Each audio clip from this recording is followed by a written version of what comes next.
আসসালামু আলাইকুম রাহমাতুল্লাহি ওয়া বারাকাতুহু। স্মরণ শক্তি ও জ্ঞান আল্লাহ তাআলার এক বিশেষ নিয়ামত।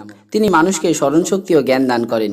কিভাবে মানুষের স্মরণ শক্তি ও জ্ঞান বৃদ্ধি পাবে সে কথা তিনি কোরআনে কারিমের মধ্যে বর্ণনা করেছেন। রাসূলুল্লাহ সাল্লাল্লাহু আলাইহি ওয়াসাল্লামের নিকট জিবরাইল আলাইহিস সালাম ওহী নিয়ে আসতেন।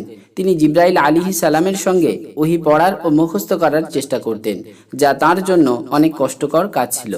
তখন একটি আয়াত নাজিল হয় এবং রাসূলুল্লাহ সাল্লাল্লাহু আলাইহি ওয়াসাল্লামের কষ্ট লাঘব হয়। তিনি ওহী আয়ত্ত করতে প্রশান্তি লাভ করেন। মহান আল্লাহ তাআলা কোরআনে কারিমের মধ্যে ইরশাদ করেছেন, আউযু বিল্লাহি মিনাশ শাইতানির রাজীম, বিসমিল্লাহির রহমানির রহিম, ফাতাআলাল্লাহুল মালিকুল হক ওয়া লা তাজআল বিল কুরআনি মিন ক্বাবলু আন ইউক্তা ইলাইকা ওয়াহয়ুহু ওয়া কুল রাব্বি জিদনি ইলমা। অর্থ, আল্লাহ তাআলা অতি মহান, প্রকৃত অধিপতি। আপনার প্রতি আল্লাহ তাআলার ওহী সম্পূর্ণ হওয়ার পূর্বে আপনি কোরআন পাঠে তাড়াহুড়ো করবেন না এবং বলুন, হে আমার প্রতিপালক, আমাকে জ্ঞান সমৃদ্ধ করুন।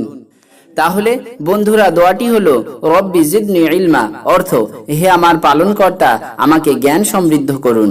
তাই প্রিয় দর্শক মণ্ডলীদের নিকট বিশেষ অনুরোধ, আপনারা নিয়মিত এই দোয়াটি পাঠ করবেন এবং নিজের সন্তানদের পাঠ করাবেন।